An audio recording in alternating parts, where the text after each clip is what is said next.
आप सुन रहे हैं आज तक radio.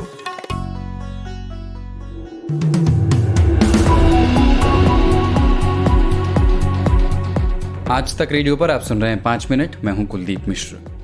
Line of actual control यानी एलएसी पर हालात तनावपूर्ण हैं। बीती रात चीनी सेना ने फायरिंग की, जिसका भारतीय सेना ने करारा जवाब दिया। अब भारतीय सेना ने इस पूरी घटना पर एक प्रेस रिलीज जारी की है और कहा है कि भारत जहां एलएसी पर तनाव कम करने के लिए प्रतिबद्ध है, वहीं चीन आगे बढ़ने के लिए उकसाने वाली हरकतें कर रहा है। एलएसी पर हुई फायरिंग की जानकारी आर्मी चीफ एमएम नरवणे ने रक्षा मंत्री राजनाथ सिंह को सुबह ही दे दी। साथ ही रक्षा मंत्री को लद्दाख के हालात के बारे में बताया गया है। बताया जा रहा है कि आज शाम को एक इमरजेंसी मीटिंग हो सकती है, जिसमें रक्षा मंत्री राजनाथ सिंह, सीडीएस बिपिन रावत और तीनों सेनाओं के प्रमुख मौजूद हो सकते हैं। उधर ड्रग्स कनेक्शन मामले में रिया चक्रवर्ती से एनसीबी की तीसरे दिन की पूछताछ जारी है। पिछले 2 दिनों में रिया से एनसीबी ने सुशांत से मिलने से पहले की उनकी ज़िंदगी के बारे में सवाल पूछे हैं। पूछताछ के दौरान रिया इस बात पर अड़ी रही कि उन्होंने ड्रग्स नहीं लिया। बॉलीवुड एक्ट्रेस कंगना रनौत की मुश्किलें कम होने का नाम नहीं ले रही। एक्ट्रेस के मुंबई स्थित ऑफिस पर बीएमसी की टीम ने छापा मारा था। अब कंगना को बीएमसी की ओर से नोटिस दिया गया है। बीएमसी की माने तो कंगना रनौत का ऑफिस अवैध तरीके से बनाया गया है। बीएमसी का मानना है कि ऑफिस निर्माण के नियमों का उल्लंघन किया गया है।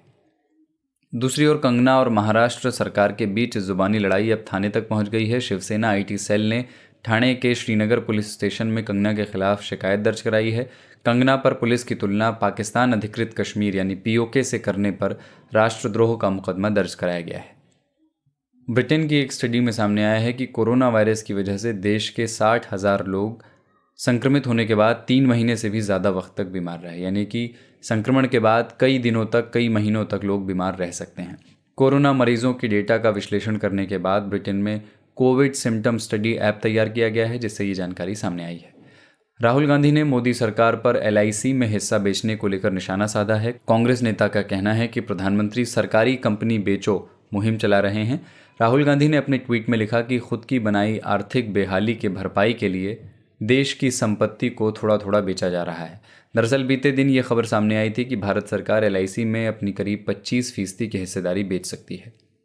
रेटिंग एजेंसी फिच ने अनुमान लगाया है कि इस फाइनेंशियल ईयर यानी 2020-21 में भारतीय अर्थव्यवस्था में 10.5% की भारी गिरावट आ सकती है, यानी जीडीपी ग्रोथ रेट -10.5% हो सकता है। कोरोना संकट की वजह से देश की जून की तिमाही की जीडीपी में 23.9% की गिरावट आई है।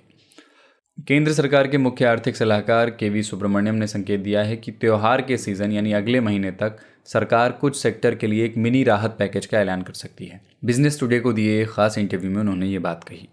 दिग्गज अमेरिकी कंपनी फेसबुक और केकेआर अब रिलायंस रिटेल में निवेश करने जा रहे हैं। इसके पहले दोनों कंपनियों ने रिलायंस के जियो प्लेटफॉर्म में निवेश किया था।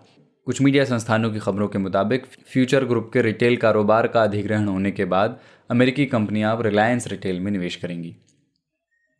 कच्चे तेल के भाव में नरमी के बीच आज पेट्रोल और डीजल के भाव स्थिर रहे। इससे पहले तेल कंपनियों ने डीजल के दाम में कल से 10 से 12 पैसे प्रति लीटर की कटौती की थी। इस महीने डीजल के दाम में अब तक 3 बार कटौती हो चुकी है। हालांकि कई दिनों से पेट्रोल के भाव स्थिर हैं। ब्रिटिश पत्रकार डेविड एटनबरो को इंदिरा गांधी शांति पुरस्कार से सम्मानित किया गया है। पूर्व प्रधानमंत्री डॉक्टर मनमोहन सिंह ने एक वर्चुअल कार्यक्रम में इंदिरा गांधी शांति पुरस्कार से उन्हें सम्मानित किया। डेविड एटनबरो रिचर्ड एटनबरो के भाई हैं। रिचर्ड एटनबरो ने ही दुनिया भर में चर्चित बापू के संघर्षों पर आधारित फिल्म गांधी बनाई थी। अफगानिस्तान क्रिकेट बोर्ड ने घरेलू स्तर के कोच नूर मोहम्मद ललाई पर मैच फिक्सिंग के आरोपों में सभी तरह की क्रिकेट गतिविधियों में भाग लेने से 5 साल का प्रतिबंध लगा दिया है। नूर मोहम्मद को स्पॉट फिक्सिंग के लिए राष्ट्रीय टीम के खिलाड़ी से संपर्क करने का दोषी पाया गया था। और यूएस ओपन में डोमिनिक थीम और दानिल मेदवेदेव सीधे सेटों में जीत दर्ज करके क्वार्टर फाइनल में पहुंच गए हैं।